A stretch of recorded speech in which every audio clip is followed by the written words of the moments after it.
So today we're going to be talking about living with ME, our grief and loss, and acknowledging that first of all, and then maybe looking at what it is like to map. So map being manage, accept, and pace.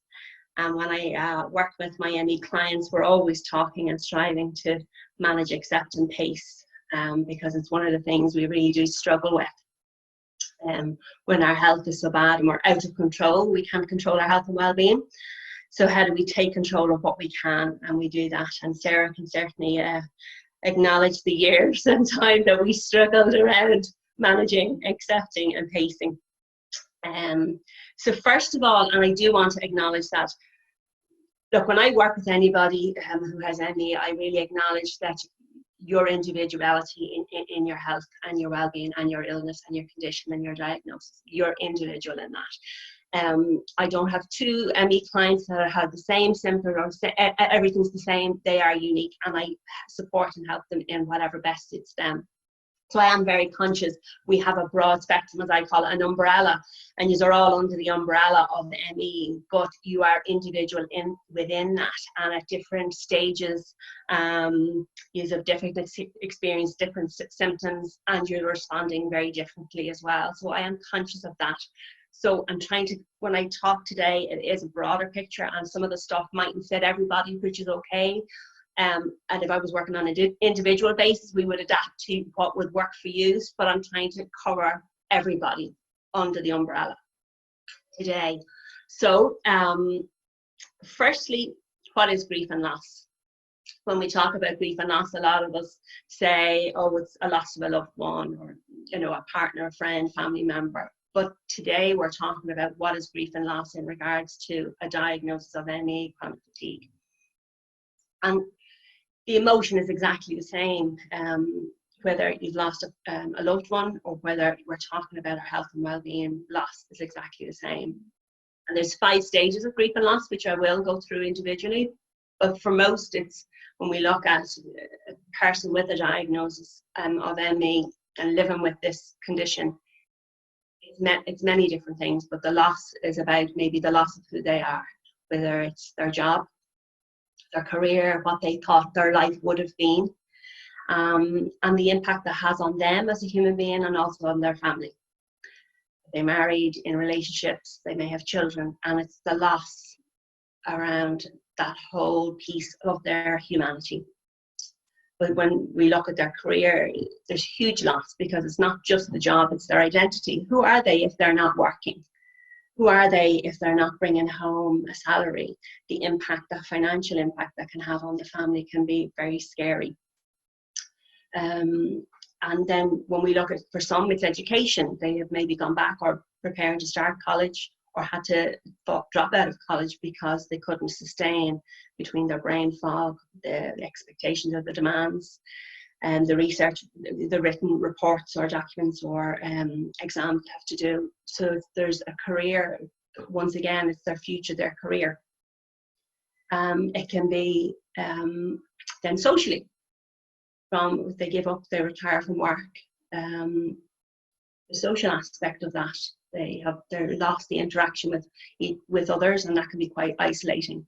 People don't understand. It's the invisible illness. They don't understand why you can't make the lunch, or you can't make the dinner dates, or the weekends away, or, you know, so there's a whole loss around socially. It can be very isolating. We also look at things like activities, sport, you know, people who were runners, or, you know, were in parts of clubs, quite active. So the physical aspect, that they can't do the things that they used to do, or the things that they used to enjoy. And like, it's basic stuff. People who say they can't even go for a walk in the park, there's loss around that. And that, once again, becomes isolating, and they withdraw. And all of this feeds into what is loss. You have the medical profession, you know, saying one thing, but you are the key to your success. I genuinely believe by a little bit of acceptance, a little bit of pacing, a little bit of managing, without judgment, without criticism, without the harshness that we have, this internal dialogue that we give out to ourselves about, it's not good enough, you know, and it's being able to say, this is my good enough today. This is all I can manage today. And well done. You know, we've got to be our own advocates. We've got to fight for ourselves and say, well done, this is my best today. And I worked with a client many years ago, and for her, well done was to get up, wash your face and hands, brush your teeth, brush your hair. And that was her achievement for the day. And I'm not saying she did all that in the morning. It could be she brushed her hair in the morning, and at lunchtime she washed her face and hands, and in the afternoon she did her teeth. But that was her first step in her acknowledging just those tiny steps. For some, is a huge achievement. And it's the little steps. We build on those little steps without judgment. You know, what we can do today, it's living in today, just in this moment. What can I manage to do today? And tomorrow, I don't know what tomorrow's going to bring. I wish we had a magic ball or a crystal to say, well, next week I'm going to be better. I don't know. None of us know. But we can only learn from our past, focus on today, and hope for the future. And I think that's why acceptance is so hard. And we will get to that. But that's why acceptance is so hard. And our loss, certainly around our family, our relationships, for those of us who are partners, it is so hard on our family. The family don't always, you know, understand. I'm in a relationship, and all of a sudden my husband or wife can't do what they used to do, can't support me the way they used to do. We're talking about, you know, making a cup of tea, doing the dishes, helping around the house, working, whatever that is. All of a sudden they've lost their partner, and we have to recognize this huge loss for our partners there. And it's very challenging on yourself, living with the condition, trying to explain this invisible illness, but also on our partner, for them to understand just what you're going through. It is one of the most hardest things to accept this type of loss, and we're grieving who we should have been or could have been or would like to be every day. Every day is a challenge. So I think it's not, as that's what I'm saying, it's not just your loss, your health and well-being, it's that of the extended family too. And we must acknowledge for our friends and family, our parents, you know, our siblings, our children, you know, and our partners. It is a loss for everyone involved. Or you'll have the medical profession, you know, the medical profession, God, they're great. They're saying, you just need to get exercise, and you just need to get out there and have a walk. That's all you need to do. They just don't get it. And for me, I'll always say ME is part of us. So when I'm working with someone with ME, I'm always looking at the part of them that has ME. But at times, that part of them can impact on all of them and can define all of you. And we're trying to separate us from us as a human being, and then the part of them that's not well. And how do we show compassion for that part of us that is struggling every day? How do we, you know, care for it, love it? I remember one of my ladies saying to me about her condition, and my God, she was probably 20 or 30 years living with ME, and she said, I hate my ME. And I went, wow, God, you know, you're that strong, you feel that bad about your ME, you hate it. And I said, let's look at the part of you that has ME. How does that make her feel? And she was saying, oh my God, that's the part of me that, you know, has ME, is really upset and sad that the other part of me is saying that she hates her. So it's only when we start dialoguing between the two parts that she could start to see compassion for the part of her that wasn't well. And that was her shift, because we look at the language we use, we can be quite harsh with ourselves. I'm fed up with myself, I'm sick, I'm tired, you know, it feeds into all parts of us. But when we separate it, some people like to call their part of themselves that has ME a different name, so they can name it.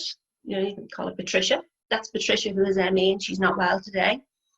And I'm going to support Patricia, so that we're really seeing that there's two parts of us, that it's not just us. We're not defining ourselves by our condition. It can define us a lot of the time. We can't move, we can't get out of bed, or, you know, we're disabilitated by it. But it's about saying, I have to be compassionate with myself today. I don't know what tomorrow brings. I don't know what next week will bring, but today I just need a bit of compassion. And I think that's hard for us too when we look at the parts of ourselves and then we're bringing into how do I accept that part of myself. And it's about, I suppose, taking responsibility. Responsibility is the ability to respond in a way that empowers us. And sometimes it's hard to be responsible for when something is out of control, we've no control over it. And how do we take back control? So when we look at our grief and loss, there's 5 stages of grief and loss. The first stage is denial. So denial, we say, is an attempt to pretend that our condition or our diagnosis does not exist. That we may feel overwhelmed as we try to understand, what does this mean for us? What does this mean for my family, my life, my future? We kept trying to get our head around it. Is this forever? Is there a tablet, a medication? Do take anything to get better? And we don't believe that there anything out there. So we're really struggling with that. And what does that mean for us? And a lot of us spend days, months, weeks trying to find the answers. And that can be exhausting in itself. That's the denial piece. There has to be something out there. There has to be something. And that takes so much energy. It's like you're just running out of battery all the time, like on your phone. Someone said earlier, I need to plug it in, I'm on 10%, but you're running on 10% all the time. And here you are then spending more and more time, hours and hours and hours of researching online, Googling, but to no avail. The next piece is anger. And anger, firstly, is a secondary emotion. I'm only angry because, and we have to look at the because piece. And most of us are just angry. And as a therapist, I'm always saying anger to me is just a rock. We need to lift up the rock, and what's underneath the rock? What's the emotion? So when we look at anger, anger can just be an emotional outlet, which is more socially acceptable, they say, than to admit that I have a condition, I have an illness, and that I'm scared. I'm terrified of what the future holds. I'm sad. I'm confused. I don't know where to go. I don't know where to turn. Nobody seems to know what's the best path for me. What's the best recovery program for me? So we get angry. And then we take it out on maybe the ones that we love, the ones that are closest to. You know, our partners and people who are there to support us because they don't understand no more than you understand. They're confused, so we get angry. And our illness is not understood, and people don't see it, so that even makes us angry. You try to explain to them, but this is what's going on for me, and then you're told once again, but you look fine, just go for a walk, you need to exercise more. You know, so that can be so frustrating for us.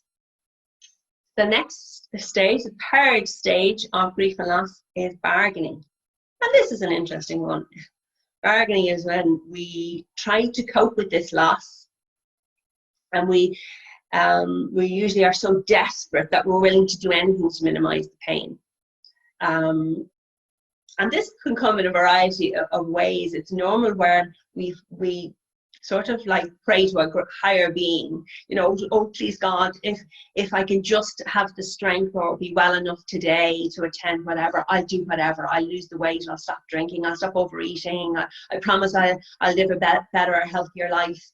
It's that desperation it comes from, that we will do anything if just life would be a bit better, if we just didn't have the pain today, if just the brain fog wasn't so bad today. And that's what bargaining is always, you know, it's when we feel out of control and that we're trying to bring some control into our lives. Certainly when we're not listened to, what can we control? That's the hardest piece for us. From bargaining, we go into depression. I must say with the 5 stages, there's no right or wrong. We don't hit them at any one stage. You're supposed to go through denial or anger. It could be at any point, at any stage, over any amount of time. But generally, we will go through all of the phases at some stage. So depression, I'm sure there's many of us have experienced that over time, when we just, gets so low, we start isolating ourselves, we withdraw, we think, what's the point? Life is just too hard or too difficult. We just don't feel we're understood. And it's very natural. It's very natural that we go through this stage where we just feel it's hard to get motivated to do anything. It's hard to practice the things that do help us, our mindfulness, our meditation, our resting, our pacing. It's hard to put the face on and be positive. It's hard to support ourselves and others, and that's when the depression comes in. And then we go on to the one that we all struggle with, which is acceptance. Acceptance gives us the freedom to move on, and I genuinely believe that it does give us the freedom to move on. But how do we accept a health condition, a lifelong condition? How do we accept this is where I am today, it doesn't get any better? How do I accept it? And I'm going to hold a bigger piece on acceptance, but what do they say? Acceptance is when you no longer resist the reality of our situation that we're living with today. That is, this is your reality, and it's when I accept that. So from there, we are going to go on to what is it like to manage, accept, and pace. And what does that mean for us? The hardest thing for anyone is to manage, accept, and pace. So managing, what does managing mean? So to manage, it means to take responsibility, to be in charge of, to be organized, to deal with something, and something is your ME. Managing your illness, and what does that look like for you? Before maybe our illness, we didn't have to think on a day-to-day basis, what does it take for us to cook a dinner, go to the shops, go for a walk? We just did it without thought. But when living with ME, we have to pause, we have to stop, we have to think, how do I achieve that? And it doesn't matter what anything, whatever it is, we have to manage everything that we do. I remember working with a lady many years ago, and she wanted to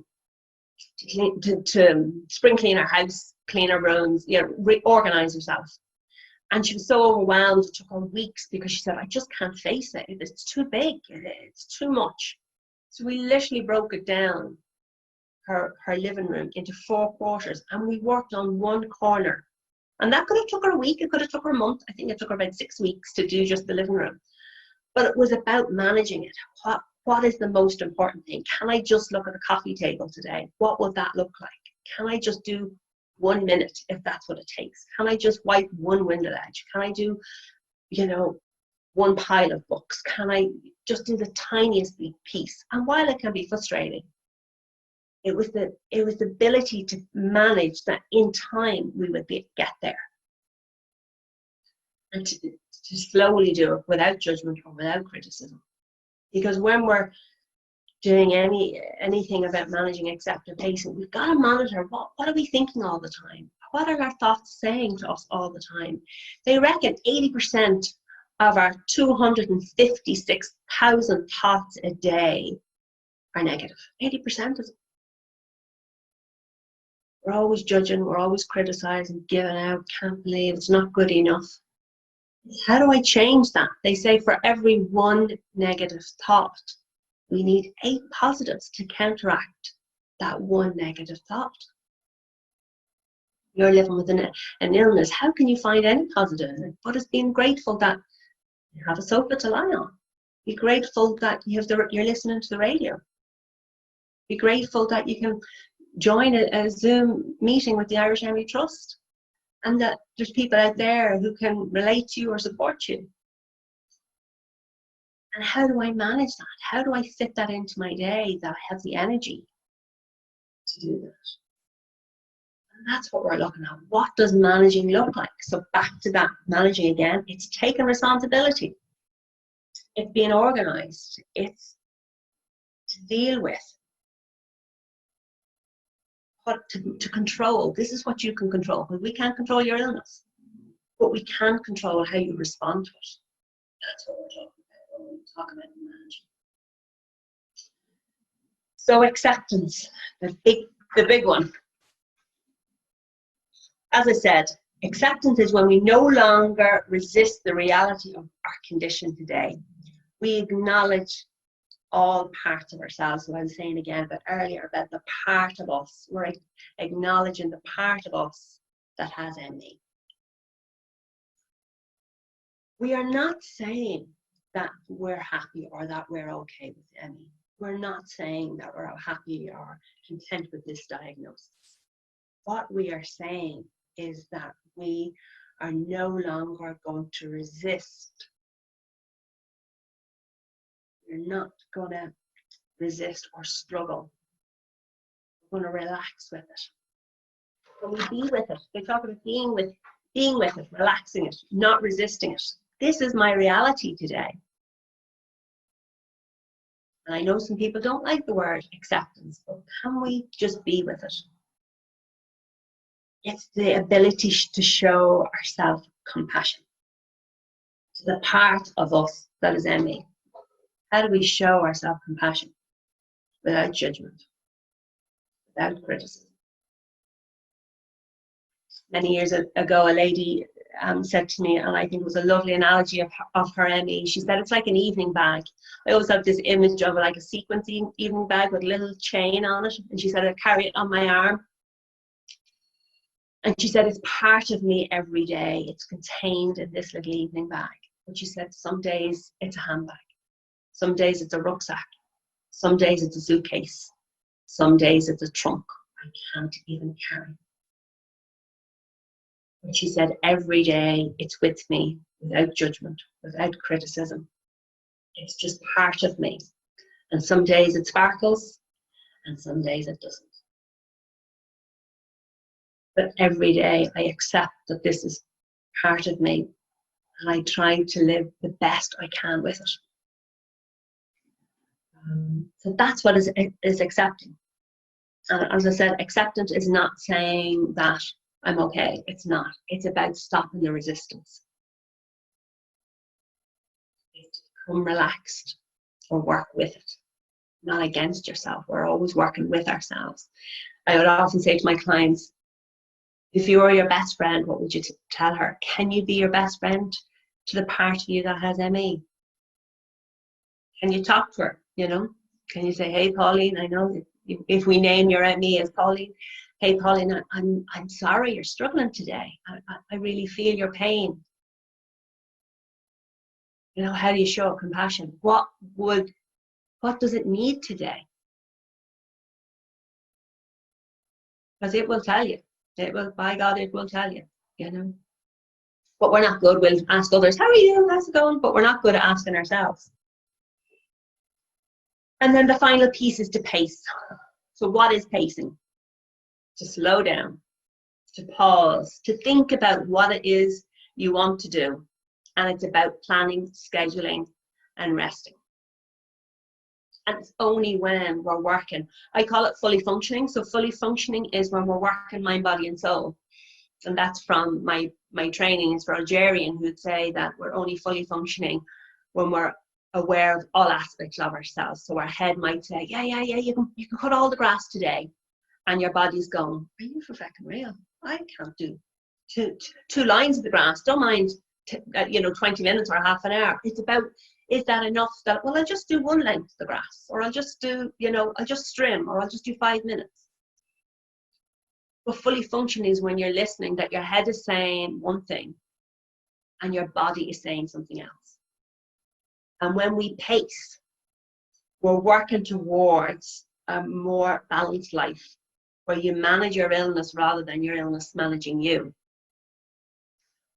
And what we're trying to do, the whole aim of this, is to avoid a crash due to pushing through so much. So when we're looking at managing, accepting, and pacing on a whole, it's every event is that we sit and think, how do I achieve that lunch, a coffee with a friend? What is it that I need to do to manage to achieve that? So you might be saying, oh, on Saturday I'm going to go for lunch, and this is Tuesday, it's today, and we're saying, so how do I achieve that? What do I need to do the day before? So I might need a day of rest the day before. You might need in the morning to make sure you have a rest before you go. You might have to ask a support, maybe someone to drive you there, pick you up afterwards. And then a boundary about saying, I'm only going to do an hour or half an hour. And then when you come home, it's about pacing again, where you're straight back to bed. So it's the same thing. How do I achieve this? How do I accept that maybe I planned this and I'm not able to do it, and trust that we share with our friends that we can't do it? But managing, accepting, and pacing for me has been the key success to many people that I've supported over the years, and they will battle and they will push through, and then they'll come back and say, yeah, I've had a horrendous week because I didn't manage and I didn't pace, I didn't accept. It's about slowing down and planning everything they do, from the basics things to making a meal to attending a Zoom meet or a call. It's about, what do I need to do before that to achieve it, and how do I need to do afterwards? And when we talk about being mindful, it's about stopping the brain, because a lot of people with ME, their brain is flying along all the time, or they have brain fog and they can't remember or focus on anything. And it's to stop the thinking at some level all the time, to come into your body, come out of your head. And that's what being mindful is all about. It's being in our bodies. It's time to recharge. It's sending positive energy or positive affirmations to ourselves.